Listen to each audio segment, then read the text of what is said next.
Todo un comercial que apareció en el Super Bowl. Con el estatus en el que uno se tiene que dar.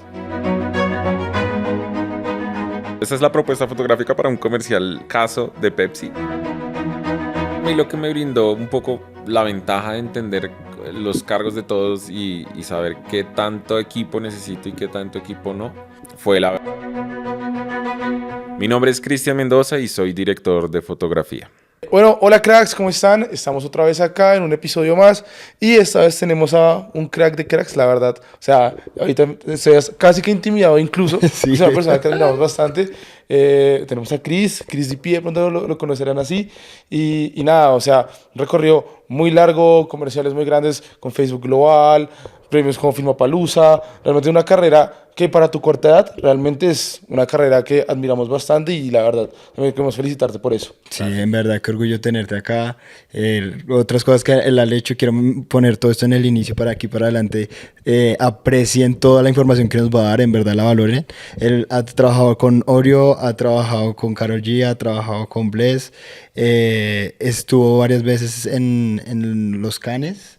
Ha ganado en los 48 horas, es que es un festival en Bogotá, y él sigue creando, y tan solo tiene 30 años, entonces lo que él tiene es camino para adelante, y aún así ya está dando clases en la universidad que se graduó. Entonces de aquí para adelante lo que va a pasar es una salsa de información, todo mezcla de todos, tanto como profesional, personal y demás. No nos vamos a enfocar tanto de los inicios, vamos a hablar un poquito, ya si quieren ver los inicios y como, cosas así. Chris ya estuvo en un podcast que estuvo con Turbo, no me acuerdo muy bien cómo se llama el podcast de ellos, sino en este es más como dudas que tenemos Nicolás y yo en el proceso que hemos tenido nosotros como director de foto y director, que tenemos muchas, como los lentes, en qué momento uno utiliza lentes grandes y pues demás cosas más elaboradas. Aprovechar que Cristian ya tiene esa cancha de los grandes, de la élite. Entonces, ya entrando en la élite, una de las cosas que siempre Nicolás y yo hablamos es la parte internacional. Y ahorita comenzamos, me estabas comentando que hay una posibilidad que tú vayas a trabajar en Estados Unidos, que tuviste la oportunidad de grabar casi con Ariana Grande, pero no se logró con papeles. La pregunta es, ¿qué papeles uno debe necesitar para trabajar en Estados Unidos viviendo en Colombia? No consiguiendo una residencia, sino viviendo en Colombia. ¿Cómo es el proceso? Bueno, ya pues viviendo en Colombia, si tienes que trabajar, o sea, si tienes la oportunidad de trabajar en Estados Unidos, o sea, puedes hacerlo como parte de no union, como trabajos que son de la no union.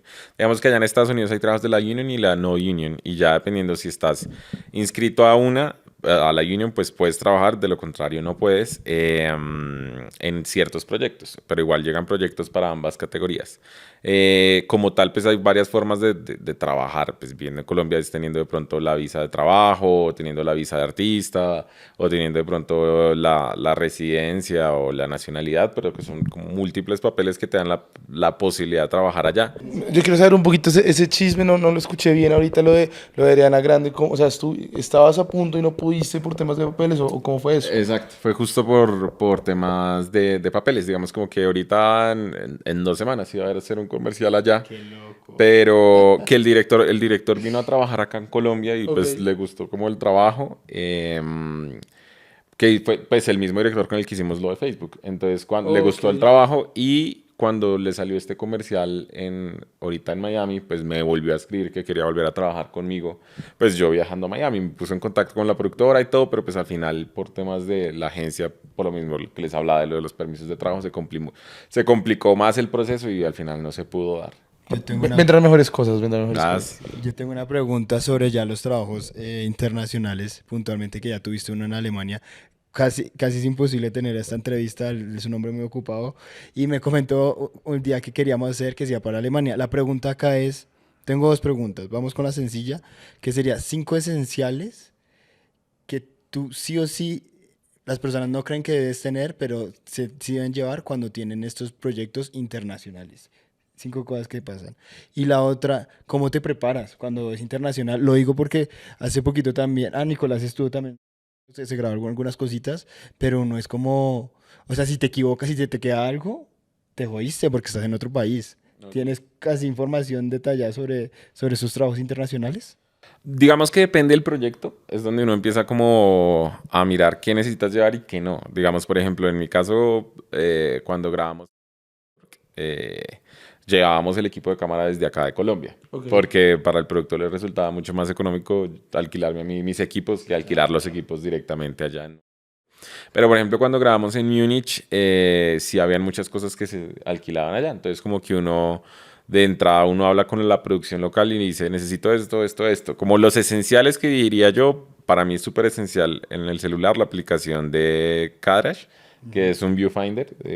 en aplicación, que es lo que te permite mirar cuando estás en un setting o cuando estás en un scouting, mirar el lente con el que vas a grabar con la cámara. Entonces, Ok. es un viewfinder para saber, digamos, el plano que vas a hacer, como la aproximación del plano con el lente. Cómo se vería ese plano con un lente 24 o cómo se vería ese plano con un lente 35. Porque ya sabemos que dependiendo del lente, pues cambia la profundidad de campo, pues cambia también el encuadre, todo se acerca, todo se aleja. Entonces, como que ese para mí es un esencial, el Kadrash. ¿No? El bloqueador solar, eso sí es Bloqueador importante. Uy, claro, como hippie, Eso sí debajo del es, sol. eso sí es clave. Yo lo aprendí a las malas quemándome en muchos rodajes y eso sí, yo ya no salgo a ninguna parte si no tengo ese bloqueador solar, sea donde sea. Para mí eso sí es un esencial, esencial, esencial, esencial. Digamos que otro La parte de esencial. gaffer y cosas así. O algo muy tuyo que ni siquiera de pronto sea muy técnico, pero algo muy tuyo. Algo muy mío. Yo siempre salgo con mi cámara de rollo. Pues, por ejemplo, cuando a mí me encanta, Ok. pues también, pues lo que les digo, me apasiona la fotografía, entonces salgo con mi cámara de rollo. Cuando es un viaje internacional, siempre me llevo mi camarita de rollo para hacer mis fotos en donde pueda. Pero a nivel de trabajo, es que normalmente uno suele hacer los requerimientos Sí, del exacto. proyecto, como que uno dice, necesito esto, Llega a esto. un nivel que él no se debe preocupar de eso, qué chévere. Para mí esencial también de pronto mi iPad.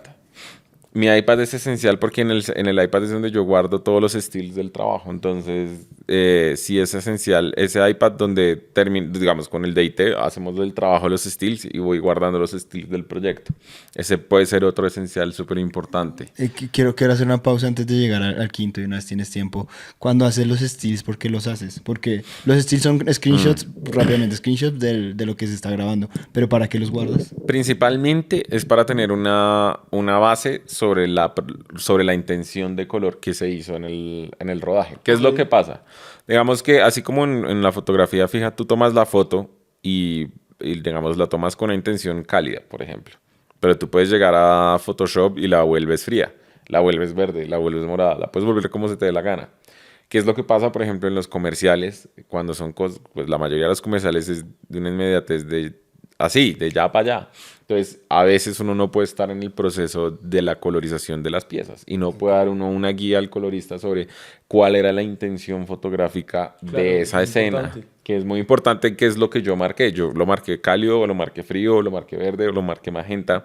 Con los stills, uno hace esa aproximación con el DIT y uno deja como, esto es lo que quisimos hacer en el rodaje, tomen la base para que el colorista tenga como, esto era lo que ellos querían hacer, marquemos entonces esta intención de color por acá y trabajémoslo por esta intención. Tiene lógica. Sí. Es como te dejar ese registro de cuál era la intención fotográfica. Eso por un lado y por el otro, pues también a mí me funciona a veces que obviamente pasa, no sé, se terminó la pieza, la colorizaron y de pronto no me gustó la colorización. Entonces de pronto, pero los estilos sí me gusta la intención de color. Entonces, por ejemplo, para yo no quedarme con las manos vacías, pues poder subir de pronto los estilos a Instagram y decir, Ok. así era como, o sea, así es como yo tenía pensado el proyecto. Que es lo mismo que hacen muchos directores con los comerciales que hacen su director's cut. Entonces, Sí, como exacto. se sube a televisión o a internet la versión del cliente, pero los directores suben a su Vimeo o a su portafolio el director's cut, que era como la intención que ellos tenían para la pieza.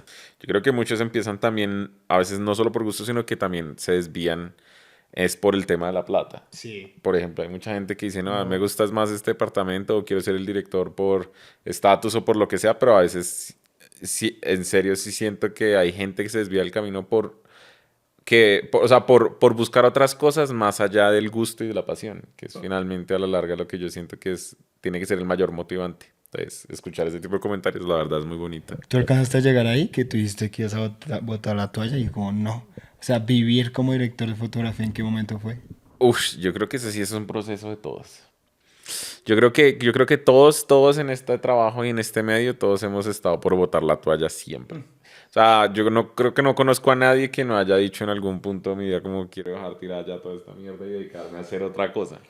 Ok, pero hablando netamente de dinero, más que mucho trabajo, sino que te entrará el dinero suficiente. Hago esta pregunta porque es personal, o sea, yo no puedo, ahorita que me digan, no, deje mi trabajo, que Sí. amo mi trabajo, si mi jefe me está viendo esto, pero qué chévere grabar, sí, como grabar todo el tiempo y no decir como el dinero me sobra. Curiosamente, yo de verdad cuando empecé a trabajar en esto, nunca, o sea, nunca trabajé por pensar en plata o en dinero. Ok. Digamos que con un anterior socio teníamos un problema con mucha gente, y era por eso, que nosotros queríamos tener una productora y el tema que pasaba era que la gente, digamos, no sé, buscábamos un productor extra para que trabajara con nosotros y siempre los productores entraban, pero con la ambición de, listo, ¿en qué momento vamos a empezar a recibir plata? Pero en aquel entonces nosotros cuando hacíamos los cortometrajes y hacíamos nuestras propias piezas, hacíamos todo lo contrario y era gastar plata. Entonces ganábamos en un festival y la plata que ganábamos la reinvertíamos en el siguiente cortometraje y en el siguiente cortometraje. Eh, entonces creo que digamos, nunca pensé en, uff, ¿cuándo voy a empezar a vivir como por plata como director de fotografía? Sino que se fue dando. Como que yo simplemente mi meta y mi objetivo era cada vez hacer piezas más grandes y más allá de, uy, este mes quiero hacer tanto y el próximo quiero hacer tanto y el próximo quiero hacer tanto para ya vivir de foto, no. Sino que mi proyección siempre fue en quiero hacer una pieza mejor cada vez, una pieza mejor cada vez, una pieza mejor cada vez. Y sí, yo creo que realmente nunca pensé en la plata. La plata empezó o sea, ese fue un factor que empezó a llegar a mi cabeza en el momento en el que ya lidiaba también un poco con el estatus en el que uno se tiene que dar. Claro. Porque eso también Es un buen tema. siento que no lo podemos dejar de lado y es que también, así como cualquier trabajo, pues se juegan mucho los egos y se juega mucho el estatus y también la posición de mucha gente y como la gente también lo ve a uno. Y que era lo que pasaba, que por ejemplo mi gaffer me decía, patrón, ¿y usted cuánto está cobrando? Tanto. Uy, no, pero súbale más porque si no siempre van a pensar que usted es el baratero. Ok. Y eso fue un tema que pasó en mi carrera y que si empecé a subir mi tarifa no era porque es que quiero ganar más, sino tengo que subir mi tarifa si quiero que me lleguen proyectos más grandes. Porque irónicamente eso también pasa en el mercado y es cuando alguien llega y ve algo muy barato, por más de que te digan que es el mejor o la mejor cosa, si lo ve muy barato va a tener miedo de contratarlo pensando en que no va a ser, que no está pagando, o sea, por algo bueno, ¿sí me explico? Cuando ya es muy barato también se genera ese efecto contrario y cuando empecé a involucrar, a subir, digamos, como el tema de la plata, fue más por las ganas de crear proyectos más grandes o por las ganas de que la gente también tenga esa imagen tuya, más allá de quiero ganar más, quiero ganar más, quiero ganar más o quiero ganar más plata. No, y creo que eso es realmente muy importante. Y créeme que, digamos, es una filosofía que yo tengo como ella y me la dio mi papá. Y es, huevón, todas las cosas porque te nacen, porque te gustan, porque te apasionan. Pero la plata es lo de menos. Siempre llega, huevón. Siempre, digo, de hecho, yo ahorita comenzando, o sea, la cantidad de veces que yo he regalado, he puesto de mi plata para que funcionen es porque realmente me apasiona. O sea, ahorita yo no pienso, o sea, incluso yo te decía antes de comenzar esto, como yo tengo unos negocios aparte, porque pues obviamente uno sí necesita como para vivir y eso, pero ahorita esto me apasiona ya. De hecho, yo hace poquito me fui a Nueva York a grabar unas cosas.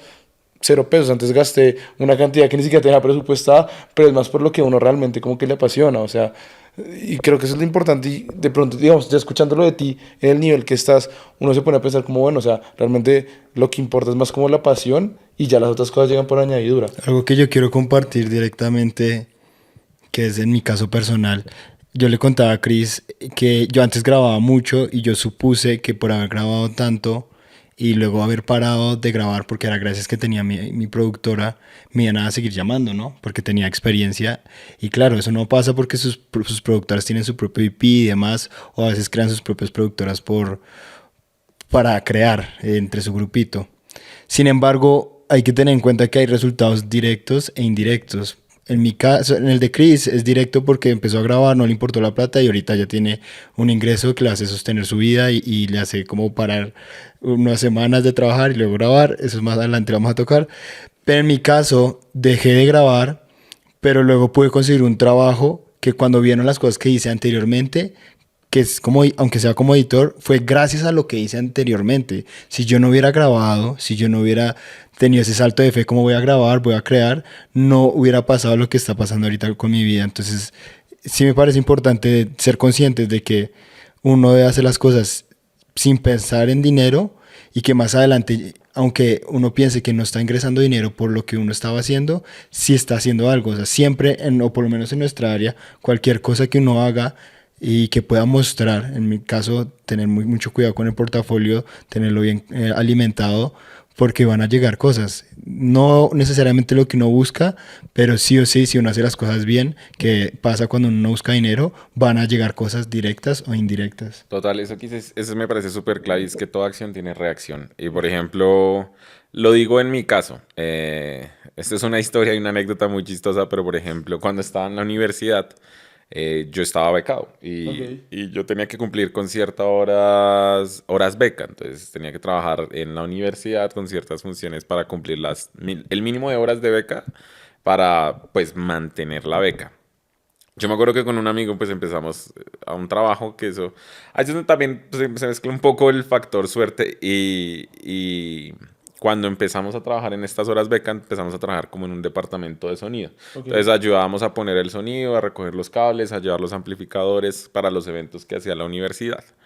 Y curiosamente, éramos muy malos haciendo eso porque no nos apasionaba. Entonces nos desaparecíamos, nos demorábamos en entregar las cosas, mi compañero se caía subiendo rampas. Mejor dicho, pasaba de todo.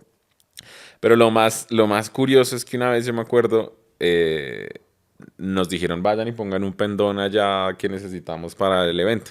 Y fue como, sí, listo, ya lo vamos a ir a poner. Nos fuimos a desayunar y cuando volvimos, el pendón ya estaba armado y nuestro jefe en ese entonces fue como, les quedó muy bonito el pendón. Y nosotros como, uy, pucha, nos van a echar, nos van a echar. Pero curiosamente, nuestro jefe fue como que ustedes estudian audiovisual y nosotros sí.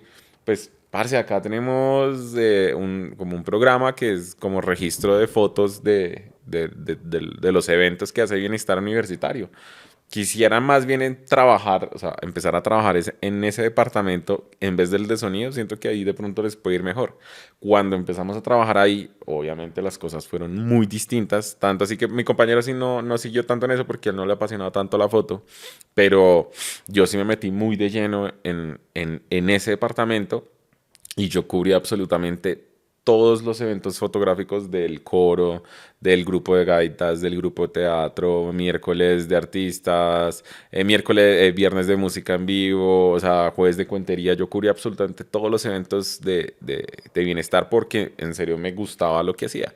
Y las fotos empezaron a quedar muy bien y poco a poco, es muy curioso, pero si yo me pongo a pensar en los inicios de mi carrera como tal, fue trabajando haciendo cubrimientos fotográficos de la universidad.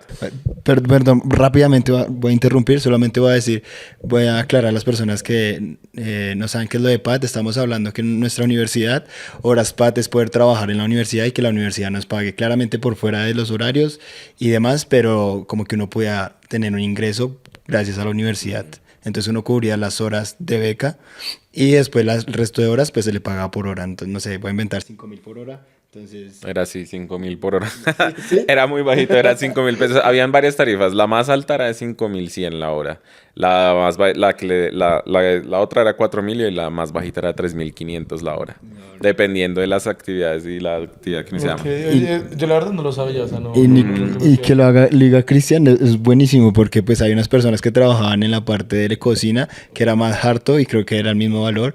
Sin embargo, era más chévere porque yo alcancé también a hacer horas PAT y también fue como la parte de cubrir las facultades, que nuestro trabajo era aplicar algo de nuestra carrera. Entonces no se veía como trabajo, se veía como Pues no sé, como un taller, No, básicamente. yo pasaba más horas trabajando en la universidad que estudiando, la verdad. O sea, yo me quedaba hasta las 8 de la noche en la universidad porque es que tengo un cubrimiento acá, tengo un cubrimiento allá, me voy a ir al evento de las secretarias, ¿no? Eso yo me la pasaba en la universidad haciendo todos los eventos, todos los eventos. Y el PAT es eso, PAT es programa Aprendamos a Trabajar. ¿En qué momento comienzas? Bueno, sales de la universidad, ya después que nos cuentas, hiciste como matrimonios y eso, pero ¿en qué momento sientes como que tu carrera comienza realmente como a surgir y como a subir de nivel? ¿En qué momento dices, bueno, la estoy haciendo, más o menos así? Uy, esa es una gran pregunta porque, claro, uno siempre está en esa constante duda de estoy haciendo bien mi trabajo, estoy encaminándome hacia donde quiero ir, qué estoy haciendo con mi trabajo, o sea, qué estoy haciendo por ir hacia donde quiero ir, que esa es la pregunta que siento también que le ponen a todos, es como ponte una meta, y yo siento que a veces no es ponte una meta, sino visualiza cuál es la persona que quieres ser. Siento que es más que ponerse una meta, es visualizarte tú cómo te quieres visualizar a ti mismo, como qué clase de profesional quieres ser.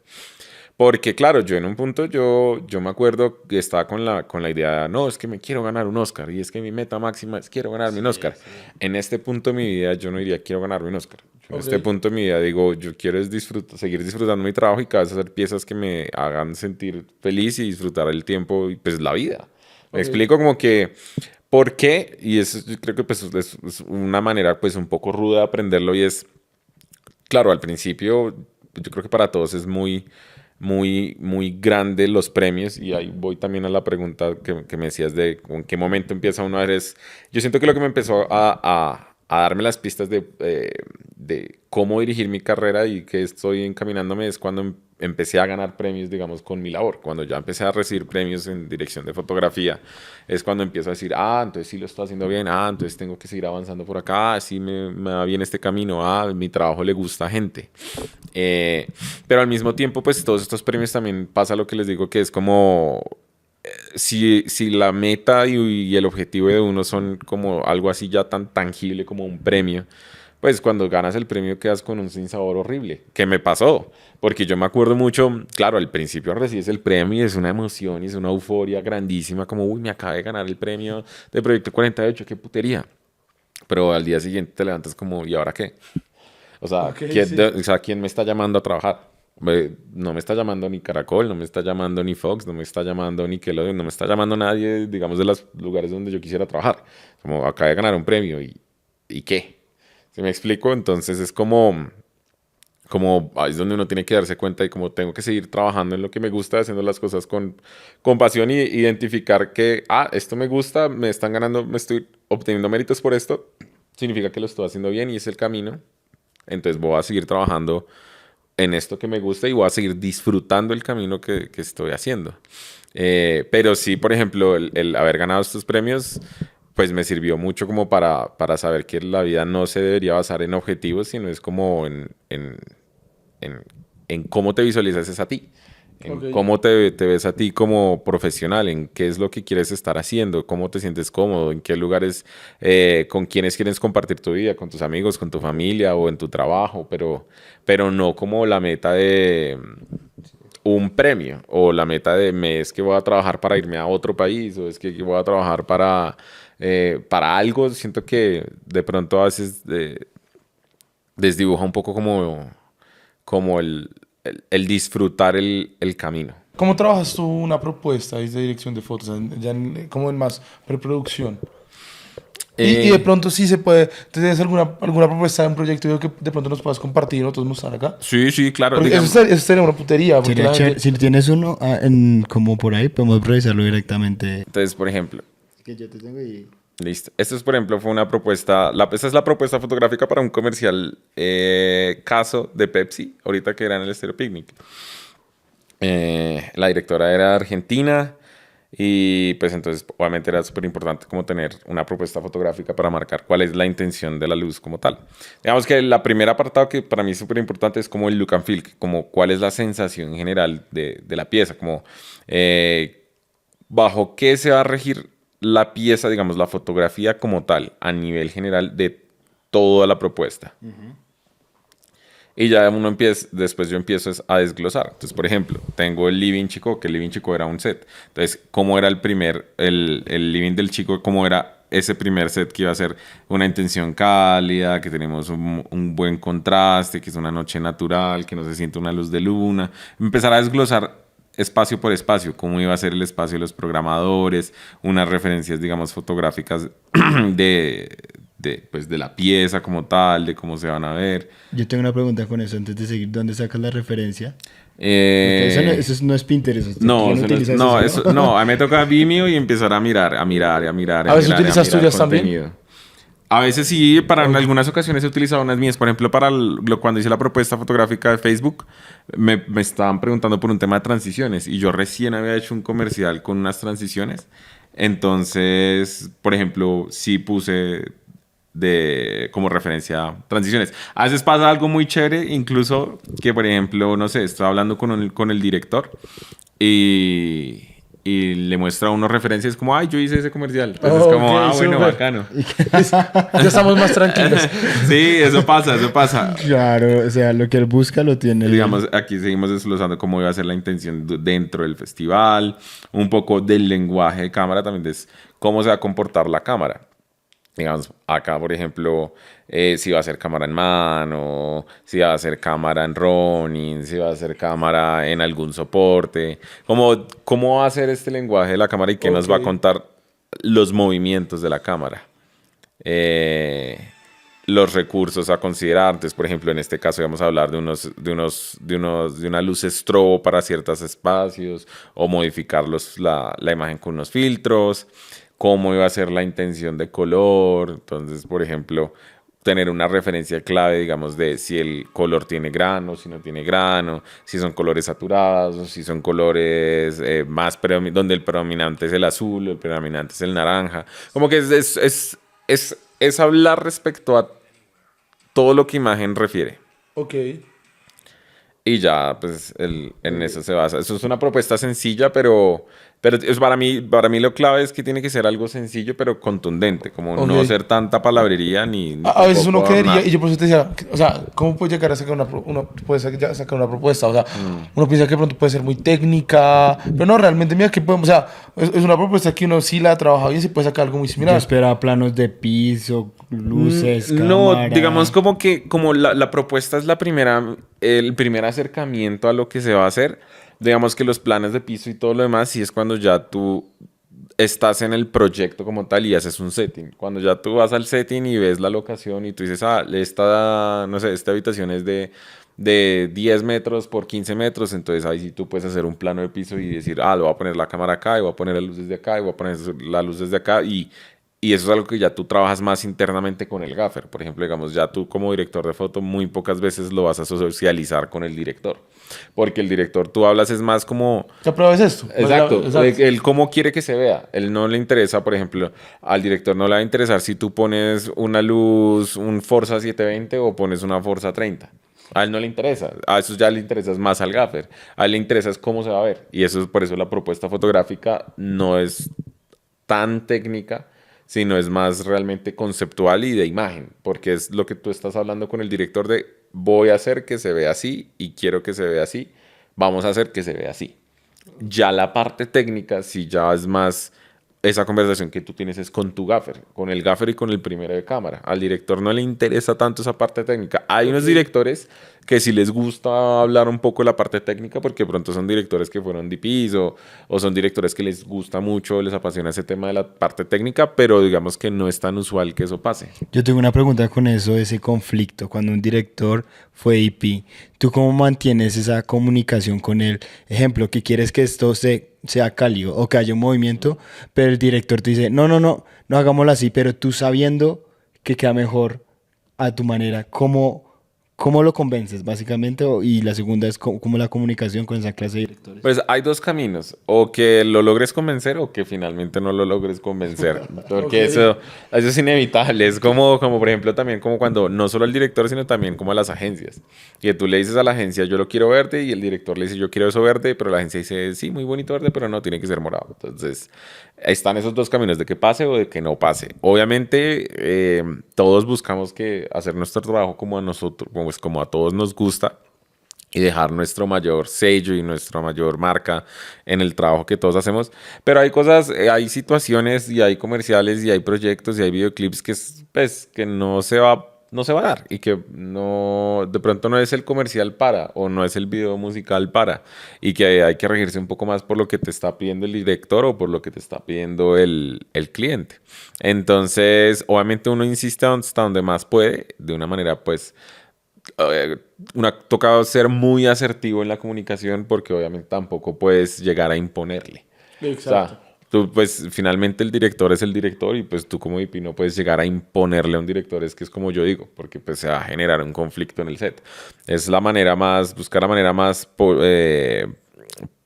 polite de hablar con el director y decir como, mira, yo siento que el camino es por acá. Si ya el director te compra la idea y siente, ah, sí, me gusta, bien, pero si el director finalmente dice, ah, sí, está chévere, pero no, mejor hagámoslo por acá, pues hay veces en las que pues, hay batallas que es mejor no darlas y es como, listo, ¿no? Todo bien, pues voy a hacerlo de la mejor manera posible de como me lo estás pidiendo. Que no está mal, pues finalmente a la larga todo esto es una pieza construida entre todos. Exacto, sí, es que igual ese trabajo es muy excesivamente grupal, o sea, Y hay veces que uno se sorprende, por ejemplo, hay veces que uno dice, no, yo estoy seguro que el camino es el camino A, pero a veces el director dice, no, es el camino B, y hace uno el camino B, ah, vea, pues sí, se vea muy chévere en el camino B. A veces uno también tiene que dejarse sorprender por esas Chévere esa posición. situaciones. Qué chévere sí, esa creo que es posición. importante, ¿no? Porque dentro de todo, pues también uno aprende todos los días, hay muchas cosas que en serio, puede que incluso te las sepas, pero pues la gente cuando aporta también tiene como muchas ideas muy chéveres y muy buenas. No, total. Digamos que uno aprende tanto de directores con muchos años, como también aprende directores más jóvenes. Pues no hace pocos, pero hace un buen tiempo rodé con un director que estaba empezando y que le dieron la oportunidad de hacer un comercial pequeño. Y me pareció, pues la verdad me sorprendió que llegaba con unas ideas muy frescas, como, a ver, esa idea está chévere, ah, sí. O sea, como que de verdad uno sí debe dejar sorprenderse de todas las personas, sean mayores, sean de la misma edad, sean menores, lleven 8 años, lleven 20 años. Finalmente uno nunca termina de aprender. Con esto que me dices, mira que lo estaba pensando antes de que vinieras, como preguntarte esto. Me dices como trabajaste con alguien nuevo, ideas frescas y le fue bien.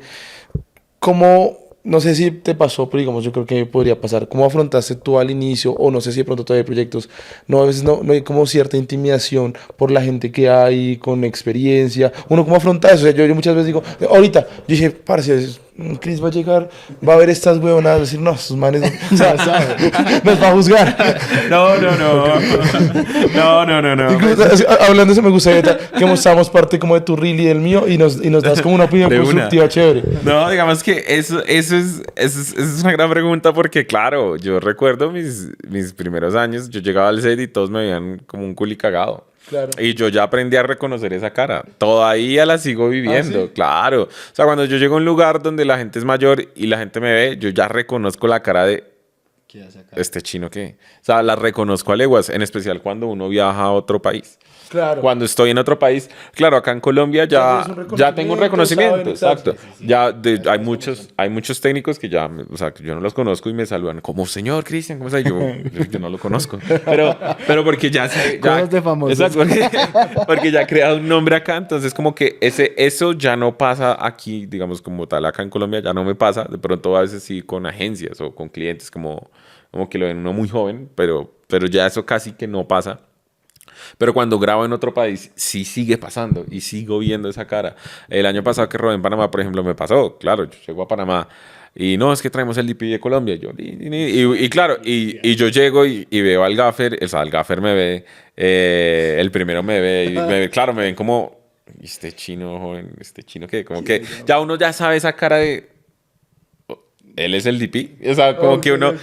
Porque, ¿qué es lo que pasa? Digamos que sigo siendo relativamente muy joven. Bastante. O sea, Sigue siendo joven. Para ser DP. no, y Digamos, en la industria, digamos, en cine, la gente ya es de mucha edad. mayor, O sea, claro. Digamos que cuando yo entré a trabajar como DP, pues, todos los DPs tenían de 36 años para arriba. O sea, y esos mismos que tenían 36 para arriba son los que ahorita son mi mano a mano con los que trabajo y que somos colegas. Entonces que ya ahorita ya ellos están cercanos a los 40 y pico, casi 50, y que yo pues en este momento sigo teniendo 30. Entonces como que sigo siendo relativamente muy joven para mi cargo. Entonces, claro, cuando llego a afrontar esa situación en otro país que no saben quién soy, pues obviamente pasa y reconozco esa cara de...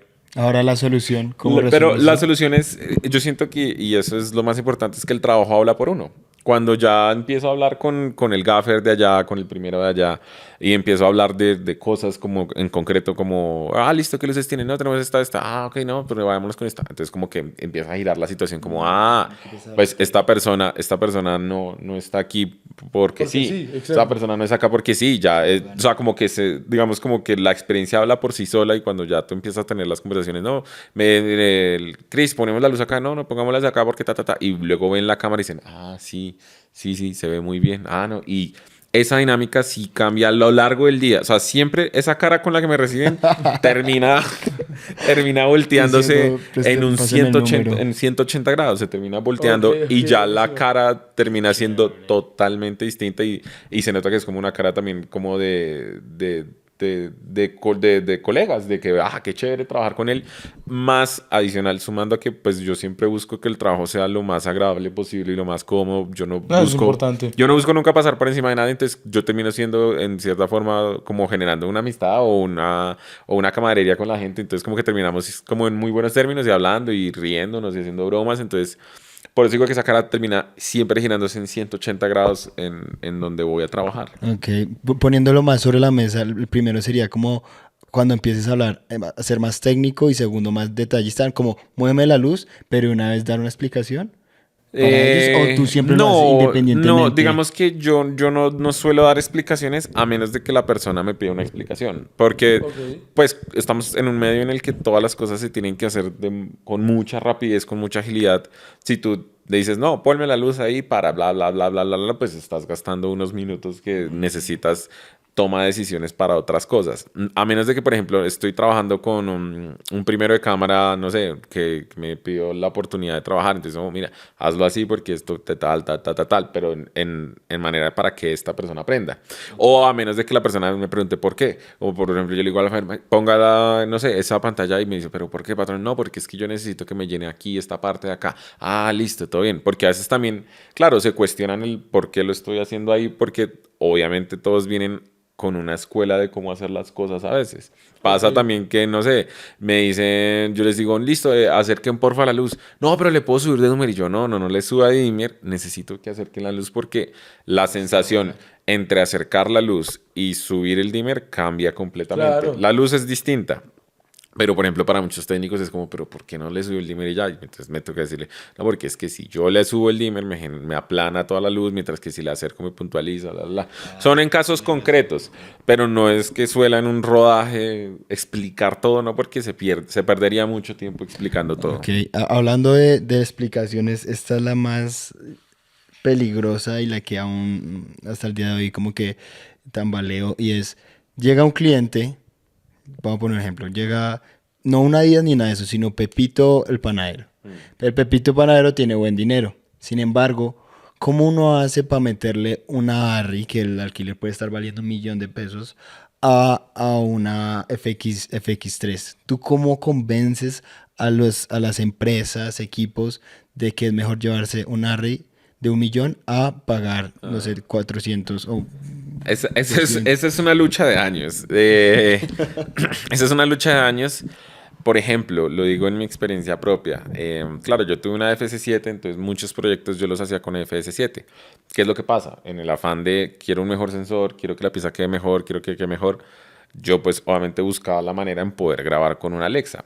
Afortunadamente por cosas del destino conocí una persona que me dejaba muy barata la Alexa. Pero entonces, ¿qué era lo que pasaba? Entonces, ahí es donde uno dice, depende de cuál es mi afán por hacer algo mejor. Por ejemplo, en esos casos yo me acuerdo que a mí me tocaba decirle a la persona, parce, yo te alquilo la cámara, te la pago yo de mi bolsillo y cuando pues paguen la producción ellos me pagarán a mí.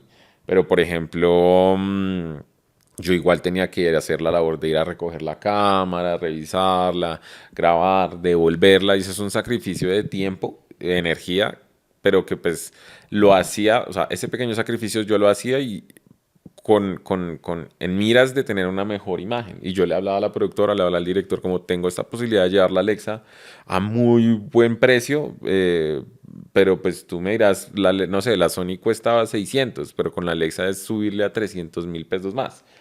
Que claro, son solo 300.000 pesos más, pero porque yo estoy haciendo el esfuerzo para hacer eso. Pero si yo le dijera a la productora, no, consíganse una Alexa, metan la Alexa, pues ya por costos de producción no van a ser 300.000 pesos más, sino pueden convertirse en 800.000 pesos más. Ahí es donde uno también tiene que poner parte de su esfuerzo o sacrificio. Por ejemplo, si tú tienes la cámara y bueno, pues me puedo bajar unos 200.000 pesos menos, pero es que la pieza me va a quedar con esta mejor cámara. Y esa lucha de convencer también, en cierta parte, lo brinda es el respaldo del nombre. Al principio es muy complicado porque, claro, yo me acuerdo cuando empecé a hacer piezas digitales, todo era con A7 II, A7 II, A7 II, A7 II, y productoras empezaron a comprar esa cámara y todas las piezas digitales eran con esa A7 II.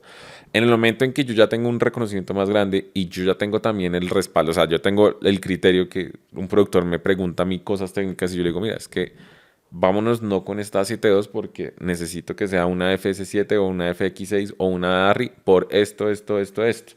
Como tú ya tienes el respaldo de tu trabajo, de tu nombre, de tu reputación, de lo que sea, ya el productor ya ahí sí pone un poco más de atención y dice, ah, ok, listo, no, todo bien, hago el esfuerzo y nos vamos con esta cámara. Pero no tienes esa conversación. Te voy a poner mi ejemplo cuando me dicen, Daniel, porque ni siquiera con Arri, ¿no? Con la FX30, que igual si el presupuesto para alquiler aumenta. Yo digo como, si tú pagas por esta cámara, en vez de un celular, que ahorita los celulares están de moda, lo que va a pasar es que el tiempo de vida del material va a ser mucho más largo, perdón. Ejemplo, con el celular de aquí a un año va a caducar. Con esta cámara, por el sensor y demás, lo puedes utilizar 2 años, que significa una inversión por 2 años. Esa es mi posición. Ahora, te la paso otra vez a ti. Hay una manera más técnica, más que técnica, como hablar con una persona que no sepa del área para venderle que debe pagar 1.200.000 para un ARRI. Yo creo que eso ya se vuelve también un tema de mercadotecnia y es, por ejemplo, un truco que funciona mucho es mostrar la comparación. Mira, es decir, con el celular se va a hacer así, con la cámara se va a ver así. ¿Sí me explico? Eso funciona mucho, por ejemplo, a mí me ha ayudado mucho en un momento y es eso, como decir, mira, con estos lentes se va a ver así y con estos lentes se va a ver así en el momento en que quería empezar a trabajar con óptica más grande. Ese punto de comparación eso también es un arte y es el arte de saber vender. Entonces, es el tema de cómo tú te vendes a ti mismo y cómo tú vendes tus ideas y cómo tú vendes lo que quieres hacer.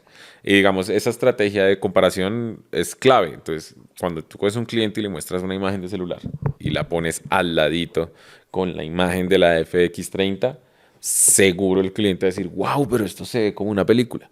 Automáticamente, entonces tú ya tienes la potestad de decir, bueno, pues si queremos que sea con una película, mira, se ve como una película, se ve más chévere, cuesta un poquito más. Ahí es donde tú dices también, y ya se afirmas el tema de decir, yo estoy seguro que si hacemos esfuerzo, esa pieza se va a ver mucho más atractiva para ti y para tus clientes y eso te va a traer más ventas. Okay. ¿Sí me explico? Pero eso ya se vuelve también un tema en el arte de saber vender. Te vamos a dar algo, digamos, de lo que hemos hecho. Pero te dar una crítica en serio muy constructiva, Sí. que pues, a mí me parece importante. Yo, digamos, con lo que tengo ahorita, con mi reel y eso, yo trabajo pues muy documental, también por el hecho como de los recursos que tengo, ¿sí?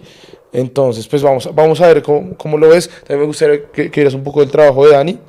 Lo que te digo, yo llevo trabajando básicamente un año. Un año firme, antes había trabajado, pero como que estaba ahí más o menos. Pero tienes que mostrar uno de los mejorcitos. Pues tengo un reel que hice ahí para cliente últimamente. Pero tira duro, no te pones ahí. Estoy intimidado, la verdad. Tira duro, no te pones ahí. Estoy intimidado, la verdad. Ahí estás grabando la pantalla, graba la pantalla, please.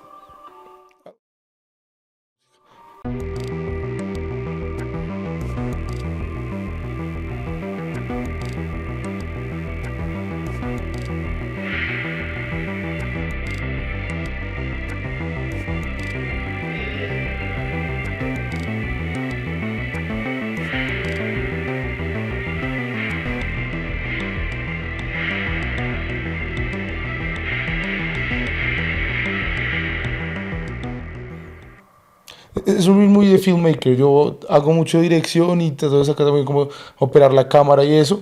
Entonces, no sé, es lo que tengo de este último añito. No, pero está muy bien, digamos como para venderse como en videos de música, está muy bien, con esto pueden agarrar fácilmente, pues yo quitaría las tomas de conciertos. Yo pensé lo mismo, sino que esto lo pasé mucho, digamos, más como por el lado de, ok, el cliente que tenía, porque sí, esas tomas, de hecho, son como en manera técnica, son las más sencillitas, pero lo iba a pasar como a unos clientes más grandes y digo, ok, de pronto se ve bien, pero es gente que no conoce a nadie. Es que los dos son morales. Entonces lo llevé un poco más a ese lado. Ok, no, o sea, o sea, es entendible, pero a mí, por ejemplo, digamos, yo veo las tomas de cubrimiento y si de entrada yo acá digo, pero entonces ¿él qué es? ¿Él cubre videos o hace videos de música? O sea, ¿qué? ¿Sí me explico? Y ahí es donde se empieza a desdibujar un poco como hacia dónde estás yendo, que eso es súper clave en esta carrera. Es como, ¿tú eres DP o eres director o eres director de arte? O sea, ¿qué eres? Como, ¿cuál es tu profesión? O sea, ¿en qué te especializaste? Que incluso hasta en foto, por ejemplo, a mí me pasa. Por ejemplo, a veces buscan DPs que sean DPs de solo producto. Es como si te piden, mándame tu reel de solo producto. O mándame tu reel a veces de carros. O mándame tu reel de solo exteriores. Y si ya dentro de ser DP ya te exigen como esas mini subcategorías, por ejemplo, acá va a pasar lo mismo, como que es como, bueno, entonces tú qué, haces cubrimientos o haces videos de música y ahí es donde también tienes que encaminar, listo, ¿no? Yo me quiero encaminar a que quiero coger a estos artistas pequeños y hacerles videos de música Acá entraría el comentario y bien. Y creo que eso es vital y de hecho es como lo que cabe a hacer más, especializarnos, porque creo que ahí es realmente donde uno saca el éxito, ¿no? Soy muy especializado en algo, creo que ahí es donde puedo comenzar a mejorar y ser el mejor específicamente en esto. Exacto, como que acá pues en este medio siempre buscan como una especialización, entonces yo sí por lo menos o sea, sacaría todas las tomas de conciertos, la de Morada, las de Karol G, o sea, dejar solamente lo que es de esto de música, pero en general está muy bien.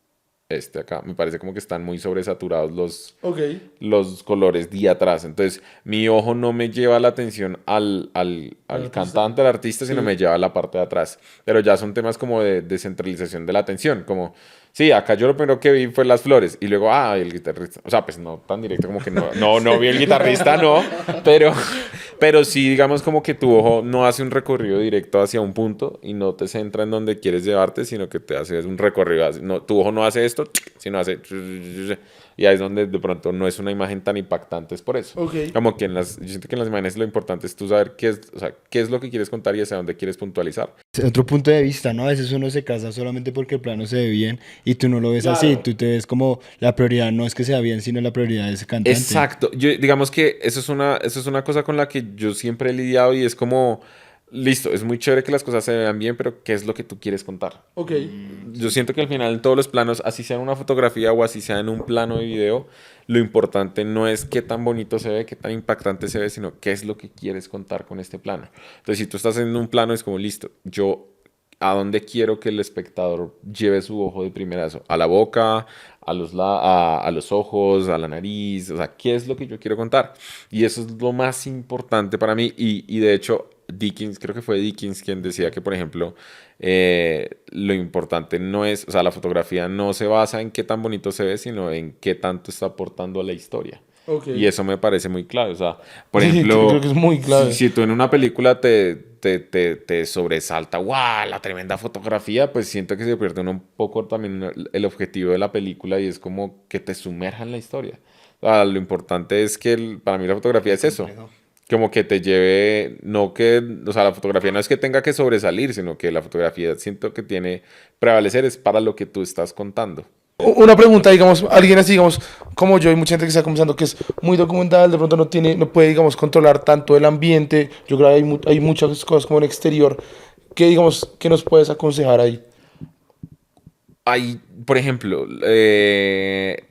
ahí válganse de todos los recursos posibles y también del mismo ambiente. Les pongo, por ejemplo, un ejemplo. Por ejemplo, cuando grababa en exterior y no tenía cómo poner papillones y toda la cosa, yo buscaba locaciones que me permitieran generar ese contraste por la misma locación. Es decir, digamos, entonces voy a un bosque, listo, voy a grabar la escena del bosque, pero entonces no voy a grabar en el bosque donde precisamente está todo el hueco, o sí, para que el personaje le llegue la luz, también mirar la hora de la luz y valerse del espacio. Entonces, por ejemplo, quiero un contraste a raíz del sol. Pues, por ejemplo, creo que acá tengo unos estilos. Como yo juego, por ejemplo, estos, sí, creo que estos estilos son ¿qué? son con FX6 y todo esto es natural.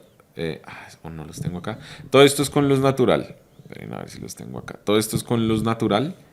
Mientras tanto, acá les cuento, el señor Cristian tiene la FX6, la Alexa Arri. Arri Alexa Mini Arri LF. Alexa Mini LF. Lentes, ¿qué lentes tienes? Tengo lentes Atlas Orion, anamórficos 2X, lentes Clavius Full Frame, los Rokinon, lentes Zoom, un 12 milímetros. Ya saben con qué calibre este muchacho trabaja. Uno dice como no tengo Con la lentes. FX6, que es una cámara un poco más sencilla y lo que decías, como que las monturas, digamos, porque no tiene montura pele, no puedes tener unas ópticas tan grandes. ¿Qué lente te gusta utilizar ahí? No, pero yo a la FX6 ya le monto ¿Sí? óptica grande. Sí, tiene unas desventajas que, por ejemplo, la montura a veces sufre y empieza a molestar. Pero, por ejemplo, yo siento que eso también depende del proyecto al que vas. O sea, yo grabé mucho proyecto, lo que les comentaba, con Arri, con Rokinon. Y también mucho proyecto de Sony con Rokinon. Y salían unos muy buenos resultados. Lo importante también es cómo tú optimizas tus recursos. Por ejemplo, si filtras unos Rokinon, vas a tener un lente totalmente distinto a un Rokinon limpio, purito Ok. así. ¿Y qué opinas de los filtros? Son buenos. Lo que pasa, digamos, por ejemplo, a mí los filtros me parecen muy buenos acá en nuestra realidad, que es Colombia. ¿Por qué? El tema acá en Colombia con la postproducción siento que es un tema complicado porque siento que las productoras o las agencias o los clientes no le destinan mucho presupuesto a la postproducción. Y la postproducción a veces termina siendo muy mal paga acá, Ok. en comparación con otros países. Em, entonces, claro, acá sí surge una necesidad de los filtrados y es cómo tú marcas la intención cómo tú dejas la pieza lo más finalizada posible sin la intervención de post. Ok.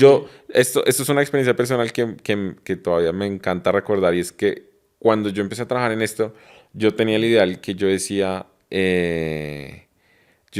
¿por qué tengo que filtrar la óptica si yo en postproducción en teoría puedo hacer lo que quiera con la imagen? O sea, es como cuando tú tienes una fotografía en RAW. ¿Tú por qué le vas a meter un filtro a una fotografía en RAW y no tener el RAW, el crudo de la imagen, Ok. para postproducción? Yo siempre tuve ese pensamiento, pero en Colombia está esa exigencia de que no, hay que meter el filtro y es que este resultado y es que el director te dice es que quiero que se vea así de entrada. Y yo, listo, pues, donde estás te tienes que acomodar y te tienes que adaptar. Me adapté y empecé a trabajar con el filtrado. Claro, yo quedé con esa sensación, con ese pensamiento, y cuando vinieron los de la ASC, la de American Society of Cinematographers, que es como como la, la unión más grande de cinematógrafos de Estados Unidos, vinieron a dar una masterclass. Yo fui y lo primero que ellos tres decían, o sea, le preguntaron, es como, ¿y ustedes qué filtros ponen? Y ellos decían, ¿De qué hablan? ellos decían, pero ¿por qué vamos a poner filtros? O sea, ¿por qué vamos a dañar la imagen? Eso lo deberían hacer en post. Ok. ¿Sí me explico? Sí, sí, sí. Y ahí yo decía, marica, todo este tiempo tuve razón. El problema que es, pues la realidad en la que nosotros también nos tenemos que acomodar. Allá ellos sí tienen la facilidad, tenemos mucho presupuesto en postproducción, entonces dejemos la imagen limpia y yo en postproducción llego y miro si vuelvo y hago que se sienta más como un Promise o hago que se vuelva más como un Hollywood, que hagan el trabajo de pieles.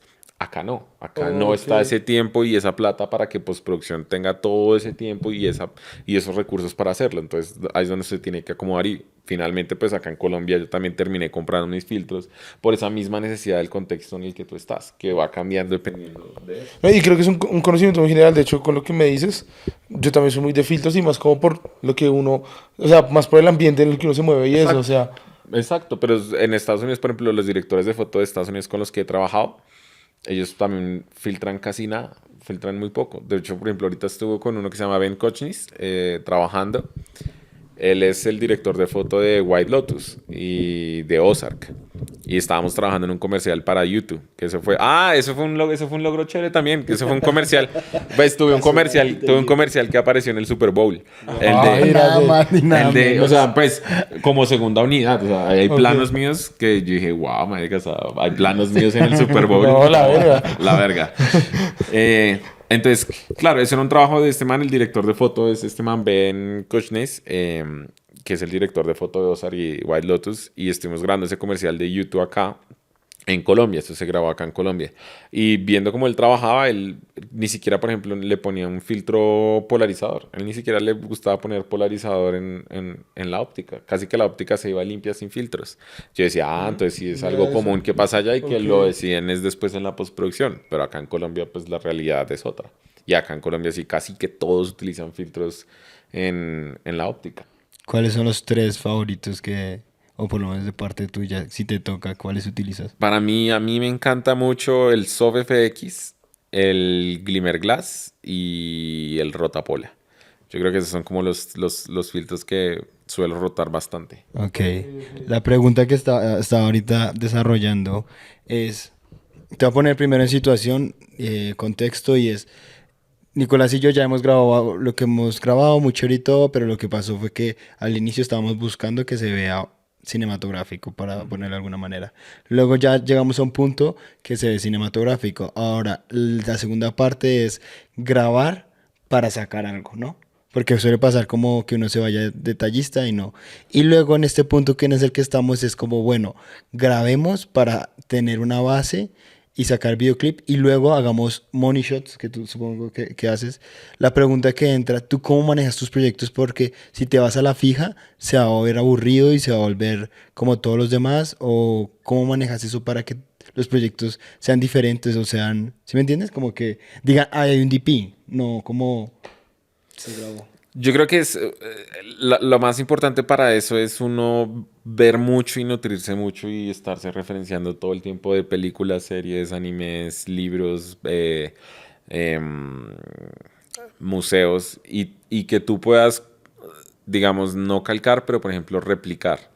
Por ejemplo, y variar las cosas. Por ejemplo, decir, en este proyecto, uy, me acuerdo que vi una serie, ese plano me encantaba cómo se veía la luz ahí, voy a tratar de replicar esto en este plano, en este videoclip.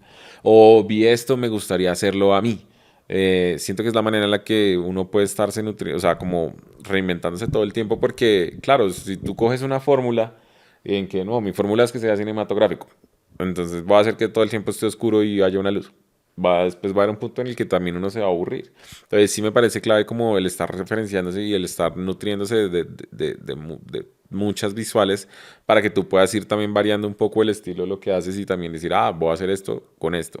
Vi esta película, me gustó, voy a buscar hacer esto que hicieron en la película para que se generen resultados distintos. Acá, por ejemplo, les muestro los estilos. Todo esto nunca, no, por ejemplo, todo esto es con luz natural. ¿Y Ok. eso para qué empresa fue? Y esto es ahora para Fontour. Entonces, por ejemplo, Espectacular. acá, por ejemplo, es donde yo digo, ¿Puedes grabar la pantalla, por favor? de una, acá es, por ejemplo, donde yo digo, yo acá no tenía absolutamente nada de luz. O sea, ni un flexito, ni nada. No, yo me acuerdo que en esta escena en específico, al asistente dejó el flex en el hotel. Bello. Cosas que pasan, incluso, Cosas que pasan. incluso Hasta en las Instagram. grandes Sí. producciones. Entonces, claro, acá es donde yo tengo que jugar y, por ejemplo, yo les decía, esta escena me sirve, me funciona hacerlo más, no en este hueco, sino en ese hueco allá, porque allá me está pasando un poquito de sol. Por ejemplo, acá en esta piscina, que era un termal natural, entonces yo le digo, no lo grabemos hacia allá, por más de que tenga unos árboles bonitos, y él decía, acomodemos al personaje allá, porque me va a entrar la luz de esa manera, porque el sol me está entrando de esta manera en este preciso momento. O ubicarlo, por ejemplo, en contra.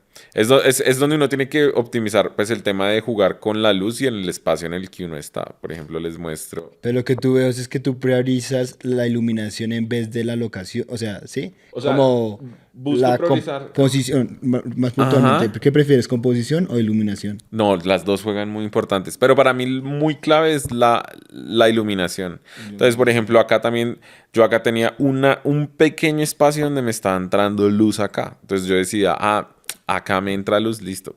Puedo a ubicar al personaje acá, porque acá me está entrando, me genera un contraste, digamos, en la imagen.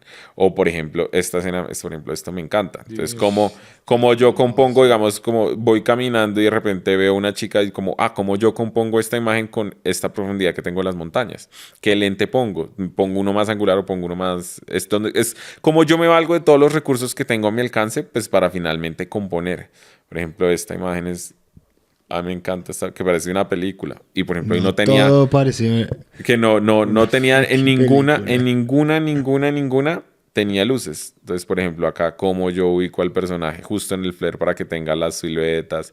Eso es como de verdad uno juega es ¿con qué? Con la posición, con lo que uno tiene. Cómo genera una imagen visual, por ejemplo, el niño jugando con el papá jugando con el niño con el rayo del sol y en el flare. Más allá que solo la sombra que estoy contando, la relación de padre e hijo. Como que todo esto es súper, súper, súper importante. Acá es cuando ya entra lo de la cámara, porque si tú tienes un buen sensor, claramente tiene que ser... Pero por ejemplo, claro, pero por ejemplo, fue? mira esta imagen. O sea, si yo te muestro esta imagen, tú me vas a decir eso, ¿qué cámara es? Y yo te digo, esto es una GoPro. Ah. pero la última, ¿o qué número era? No, esta era una GoPro, no, la 11.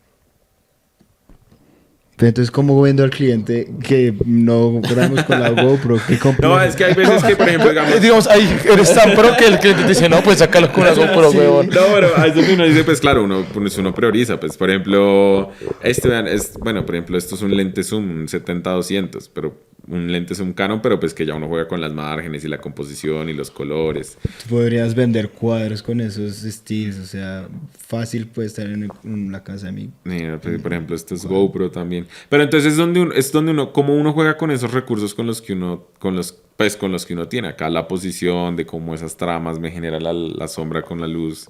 Entonces, así uno no tenga luces y vaya uno muy documental, es estar muy consciente también uno del entorno en el que uno se encuentra.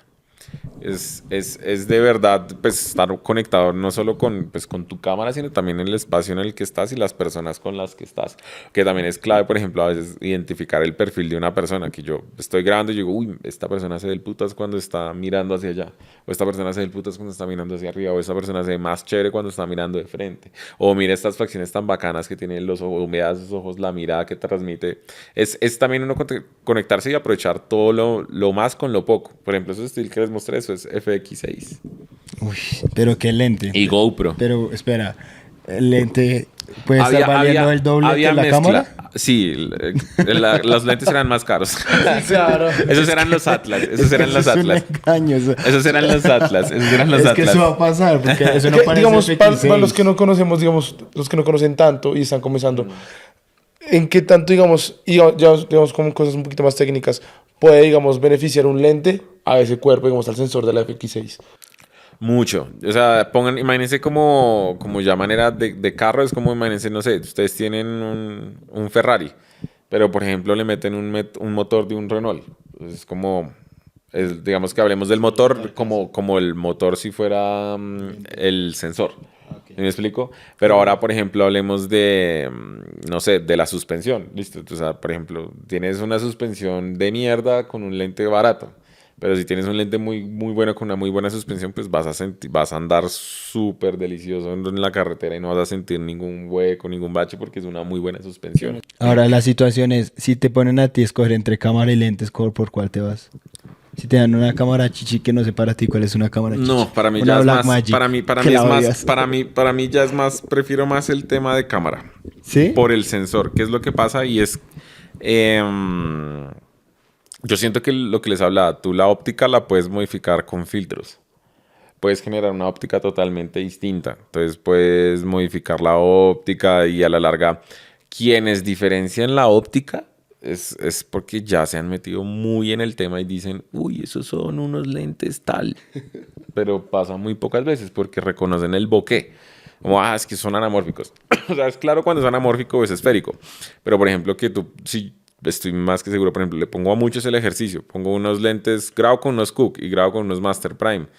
Muy pocos van a notar la diferencia de cuál es cuál. O van a reconocer, esos son Cooke, esos son Master Prime. ¿Y la diferencia de dinero cuánto puede ser el doble? ¿O tampoco? Puede ser fácilmente el doble. No, es que también con la cámara yo creo que también están como las especificaciones de Claro. rango dinámico, No, de y vean, color. además que es muy subjetivo. O sea, por ejemplo, les pongo el ejemplo. Acá en Colombia, muy pocos les gusta trabajar con los Tokina VistaVision. Son unos lentes, unos Tokina que a mí me encantan. Me parecen bellísimos. Y casi nadie saca esos lentes para trabajarlos acá en Colombia. O sea, casi nadie. Cuando vino este director de foto, Ben, él no se quería salir de esos Tokina. Y tenía una maleta completa de Cooke S7 que eran los más caros en ese momento. Los Tokina y unos High Speed. Y él no se salía de los Tokina y de los High Speed. Okay. Pero acá en Colombia no les gustan los Tokina. Pero a él sí le gustan los Tokina. ¿Sí me explico? Entonces no, se vuelve muy subjetivo y como... como que finalmente a la larga, pues el lente también puede confundirse mucho. O sea, pero el sensor sí no. Y eso lo notas, por ejemplo, tú cuando ya estás en el rango dinámico, que tienes un cielo con información, pero tienes un bosque también con la información. O, por ejemplo, en la piel, que tienes el rango de la piel de las zonas altas, pero también el de las zonas bajas. Entonces, si me preguntan a mí, yo priorizaría el sensor antes que la óptica. Porque a la larga está pasando también mucho ahorita que en el afán de hacer cosas distintas están explorando con ópticas viejas, con ópticas que eran muy baratas, Sí, sí, he visto bastante. con Nikon FD, con Canon, con lentes Canon viejitos, entonces eso se está dando mucho. Y pues si uno pone, por ejemplo, hacer el comparativo, los Nikon FD, pues no eran lentes carísimos, o sea, eran lentes asequibles para foto fija. ¿Me explico? Entonces, en ese orden de ideas, pues eso nos da el claro ejemplo de que finalmente la gente está buscando looks distintos con ópticas, pero igual mantiene una buena información en el sensor de la cámara. Nosotros siempre decimos que si uno se quiere ver profesional, uno debe utilizar el Madbox. No sé si en algún punto de tu vida tú pensaste lo mismo. ¿Qué opinas de esa técnica? ¿La utilizaste, no la utilizaste? Más como con cliente, ¿no? Digamos, claro, no, sí, lo entiendo clarísimo. Obviamente hace que se sienta como un cuerpo más robusto de cámara. Teniendo en cuenta que teníamos lentes pequeños. No, sí. No, es que era por un Mac, porque te no, sí, no. Sí, acá no tendría. Sí, aquí no te va a tramar. No, acá no tiene un punto de ser. O sea, por ejemplo, el Madbox sí funciona, por ejemplo, cuando tiene la francesa para ciertas cosas, sí funciona para poner los filtros, o sea, pero digamos que no tuve, durante mi proceso, no tuve la necesidad de hacerlo, por lo que, claro, yo pasé de tener una Canon 5D y hacer proyectos con 5D a pasar a una FS7.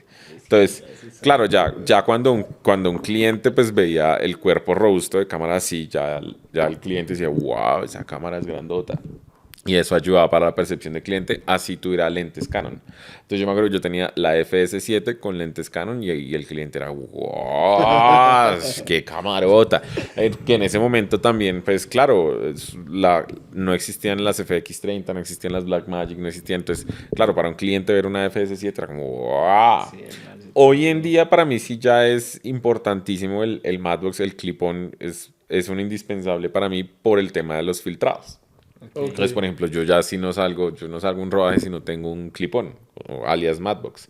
O sea, yo ya no salgo si no lo tengo. Para mí es súper indispensable porque utilizo pues una gran cantidad de filtros dependiendo del proyecto lo que necesita. Lentillas de aproximación, el polarizador, un filtro estético, un filtro de temperatura. Entonces, como que ahora para mí sí es clave, o sea, no puedo salir sin eso porque o sea, ya es clave porque yo defino mi estilo a raíz de lo que les decía de cómo modifico también mi óptica. Pero en ese entonces, digamos como que nunca tuve la necesidad de hacerlo y a mí me emputaba un poco, de hecho, a mí me emputaba mucho cuando, por ejemplo, la gente decía, no, pues me armé con esta 7.2 y le puse el Madbox y que queda una cámara, claro, que queda un armatroste de cámara gigante que incluso pesaba más que una FS7 y era como, pero ¿por qué? O sea, si está la FS7 y una cámara chiquita que la vuelve en armatroste, pues ¿por qué? Tienes una cosita chiquita. Yo sé que ahorita tenemos semi-reel, entonces pues uno se vende mucho por eso, ¿no? Si tú tuvieras que mostrar un proyecto para venderte, digamos, si tienes algún favorito que te digas, con este me vendo. Uf, depende. Es que, claro, como tal no, proyecto... Yo sé que depende, pero uno que se digas, amo ese proyecto, amo cómo me quedó esto. Así, digamos, de pronto con esto no vendo, pero esto lo amo, me fascina cómo yo diría quedó. que el de Facebook, el que reciente que hice de Facebook me encanta. Porque... Más que por el cliente. Más que por el cliente, exacto, es como por cómo se ve y por todo, y porque también el proceso fue muy divertido, o sea, fue un reto muy bacano. Porque, claro, pues tuvimos que hacer un grip para que el personaje gire la transición. Entonces el personaje está anclado a un grip y gira el tiempo con la cámara. Tuvimos todos los papillones, me acuerdo que eran como 3 maletas de lentes completas. Teníamos zooms, teníamos angular, teníamos lentes prop, teníamos el set completo. Era un presupuesto muy alto. Entonces yo diría que de los proyectos como que de verdad yo digo, wow, me encantó como el resultado y además el proceso, ese. Yo diría que ese para mí es como de los Vamos a proyectos. dejar ahí como el link abajo, un pedacito acá. La otra pregunta que tengo, Chris. Tú empiezas, bueno, uno empieza usualmente una persona, dos personas, el amiguito y demás. Me pasó, te voy a contar mi experiencia. Entonces fui creciendo los proyectos, cada vez más sí están, entonces necesitaba más gente y demás. ¿Cómo haces para manejar el equipo? ¿Qué cosas tú tienes en cuenta cuando debes manejar un equipo y tú sientes que hasta qué punto uno sí necesita tener esa clase como de 5 asistentes? ¿Cómo manejas esa parte de tu equipo? Digamos que a mí lo que me brindó un poco la ventaja de entender los cargos de todos y saber qué tanto equipo necesito y qué tanto equipo no, fue el haberlo hecho yo mismo. Pues como cuando yo empecé todos mis cortos, yo era mi gaffer, yo era mi asistente, yo era mi lumino, yo era mi eléctrico. Yo me acuerdo que yo me hacía hacer cortos con un asistente de fotografía, que ni siquiera era asistente como tal. O sea, era un amigo de la universidad que le decía, venga, me va a ayudar con asistencia de fotografía. Y yo le decía, vaya y montes en escalera conmigo. Yo me voy a subir a la escalera, páseme eso para yo colgarlo. Entonces, claro, el entender ¿qué tanto puedo hacer yo, digamos, de una manera más simple? Me ayudó también a entender en un proyecto con cuántas personas me puedo ir a un proyecto y con cuántas no. Por ejemplo, el proyecto de Oreo, eso es un proyecto que evidentemente necesita mucha gente, porque eso Claro. era casi en la mitad de un río, entonces necesitaba mucha gente que mandara cable. Yo ahí, por ejemplo, no le puedo decir a la productora, sí, me voy solamente con 3 asistentes, porque sé las necesidades que requiere y todo el trabajo que requiere hacer todo ese montaje tan grande. Pero, por ejemplo, ese que les mostré de Fontour, eso como es tan documental, yo me fui con un asistente de cámara y un DIT. Ya, y ese era todo mi equipo técnico. No Ok. tenía, no tenía más asistentes en el proyecto. Porque si necesitaba un rebote, pues el mismo DIT me podía ayudar ¿qué? Con el rebote. Yo le decía, "Ah, ponlo desde acá", y listo, y me ayudaban. Entonces, el haber pasado yo por esos procesos, digamos, de hacerlo yo y saber qué requiere un proyecto, me permite entender también mejor. También y obviamente también la experiencia. Conforme uno va haciendo proyectos, yo me acuerdo que mi gaffer la sufría al principio porque yo le decía, no, eso lo podemos hacer con 4 personas. Y sí, lo podemos hacer los 4. Y salía el proyecto, pero al final, pues, obviamente quedaba mamadísimo, o sea, Sí, quedaban reventados. reventados todo el equipo y pues con el tiempo que uno empieza, pues no hay necesidad de reventar tanto a la gente. Conforme tú llegas un poco a un lugar, pues puedes también un poco exigir un poco más. Entonces, como que, bueno, esto ya no son solo 4, ya vamos a hacer 6. Entonces, voy a pedir los 6. Producción me aprobó los 6. Listo, nos vamos a ir a trabajar bien, cómodos, sin necesidad de matar a la gente. Ok. Pero también sí el tiempo también te va marcando qué tanto puedes necesitar para un equipo y qué no, y que eso es algo que, por ejemplo, le pasa no solo en el equipo de gente, sino en el equipo técnico de los equipos. Por ejemplo, yo a veces veo producciones que pues, salen personas con no tanta experiencia y yo veía, no sé, que les alquilo equipos y salen a un proyecto, no sé, de viaje como con 8 maletas y yo digo, uy, pero ¿por qué se van a llevar tanta maricada? Que yo ya sé que para eso lo mejor es llevarme 2 maletas porque son caminadas largas, son viajes en bote, son viajes en lancha, o sea, entre menos lleve mejor a veces, o sea, a veces menos es más, pero claro, la inexperiencia a veces también de no, es que tiene que quedarlo mejor, entonces me voy a llevar la maleta de acá y esa maleta de allá y terminan llevándose 8 maletas, lo que hacen es entorpecer el proceso en el sentido en que por llevar más equipos no se pueden enfocar en hacer las cosas bien porque tienen que de pronto estar cuidando equipos o tienen que estar como cargando y el solo desplazamiento les va a consumir 2 horas versus haberse llevado solo 2 maletas y esas 2 horas se volvía 1 hora y media y tienen media hora más para grabar. Pero eso también lo brinda es la experiencia, que claro, pues yo me acuerdo que me llaman para proyectos así sencillos. Hice una serie de HBO con Goyo, por ejemplo, el director estaba sorprendido también. Me fui con un asistente de cámara, un DT y un gaffer. Y Imagínate me tú. llevé para iluminar toda la serie, me llevé unos bombillos de luz. Y con eso iluminé. Entonces era como, marica, pues, como, ¿cómo lo hizo? Simplemente también, como que eso también Les habla de lo que les digo, es de que la experiencia no tan le va diciendo, bueno, para esto no necesito tantas luces, o para esto sí necesito luces, o cómo es la propuesta, ah, listo, para eso necesito esto, para esto no necesito esto, pero entonces hay que tener las condiciones y empezar también a negociar como, bueno, puedo hacerte esto o puedo hacerte esto, pero para esto necesito esto y para esto necesito esto. Ok, ahora con la parte de iluminación te iba a preguntar como qué se necesita, pero ahí lo resolviste. ¿Qué prefieres? ¿Más luces o más cosas que forman la luz? Como lo que puede ser negativos, fields, sistan. ¿Tú por cuál te vas de los dos? ¿Las luces o con poquitas luces formar las luces? Depende del proyecto. Digamos que también eso también, obviamente depende del proyecto. Hay proyectos en los que sí requiero una cantidad de papillones gigante y prefiero más controlar la luz y por ejemplo en el de Facebook. Recuerdo mucho que eran unos negativos gigantes y la luz principal que tenía sobre las chicas era un rebote. O sea, mi luz principal era un rebote porque tenía un contra que no estaba haciendo nada porque el sol no se estaba pegando duro. Tenía ese contra como backup, pero a la larga mi única fuente era el sol y el rebote. Como hay veces, no me basta a veces con el rebote si necesito más luz. Como por ejemplo, si voy a mandar una luz que entra fuerte por la ventana, pero que estoy compitiendo con otra luz acá, o necesito luz dentro del personaje, pero afuera está un solazo, entonces necesito mucha luz para que esa luz que me está entrando el personaje no sea muy poquita en comparación con lo que estoy recibiendo afuera del sol y no se me sobreexponga. Entonces, ya eso sí digo que lo amerita es el proyecto. Si el proyecto veo que necesita más luz, pido más luz. Si el proyecto necesita menos luz y más como modificadores, pues modificadores. Pero sí, ya creo que lo habla específicamente el proyecto. Lo que sí me parece pues no, igual también en el tema de cámara pasa lo mismo, depende si es una pieza digital o si es una pieza, pues depende, me puedo ir con una Sony, me puedo ir con una Alexa o me puedo ir con una Fujifilm, o sea, ya depende del proyecto también. Digamos, ya para cerrar un poquito, muchos tenemos como a lo que uno quisiera llegar. De todas maneras, tú tienes 30 años, estás muy joven.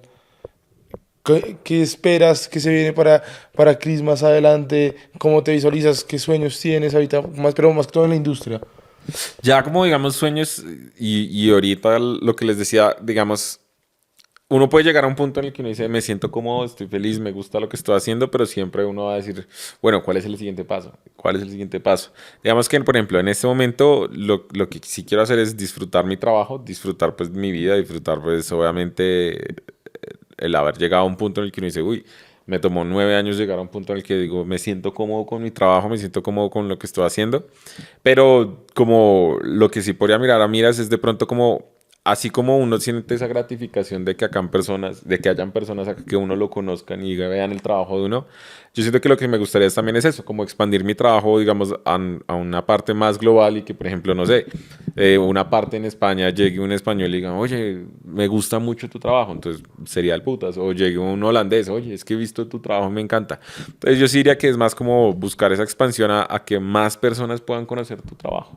Yo siento que más como sueños y eso es como el poder dar a conocer mi trabajo a más personas. Chris se nos va de Colombia en cualquier momento, alguien lo llama, que la verdad no demora, en verdad, si está viendo acá una persona que se lo quiere llevar, vale totalmente la pena, ya que sí es joven, entonces tiene toda la energía del mundo, pero tiene conocimiento de un viejito, huevón. Ahora, para terminar, ahora sí, yo te dije 4 cosas que necesitamos, la quinta, para cerrar y dar un mensaje. ¿Cuál sería la quinta cosa que necesita un director de foto? Uf, Como más sentimental la vuelta. la quinta, Puede ser algo muy, así como dice, muy personal. yo diría que...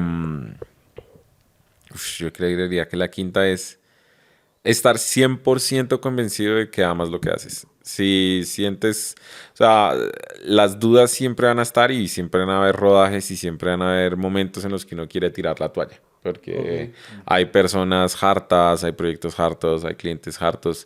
Pero si tú estás 100% convencido de que en serio te gusta lo que estás haciendo, seguro va uno a sobrepasar todas esas barreras, sea como sea. Sea porque es un proyecto difícil, o sea porque no quedó tan bonito, o sea porque no tenías los recursos para hacerlo. Ya si a ti te gusta, seguro para el próximo vas a hacerlo con más ganas y vas a desquitarte. Entonces es eso, estar 100% convencido de que esto es lo que uno lo apasiona. Si uno, eso es yo creo que la única cosa en la que uno no debería dudar y es que a uno le gusta lo que uno hace. Un poco. Voy a pegar un poquito. Eso, pégate. Ah, qué cool, no, chévere. Pues a mí eso es como de las cosas que me llenan, como, o sea, saber que el trabajo, o sea, como que lo que uno hace y lo que uno le motiva y la pasión de uno esté llegando como a varias personas, eso es muy Sí, bonito, eso claro, es yo muy creo que es muy lindo. gratificante, o Es sea. muy No, y lo que te gratificante. decía ahorita que llegaste a la casa, en serio, yo te admiro el resto, o sea, felicitaciones, Gracias, haces un trabajo muy bueno. gracias. Porque cambiaste, El man no, es no viral. siempre eras Don Chris, ¿cierto? Antes eras solo... Antes era él, Chris.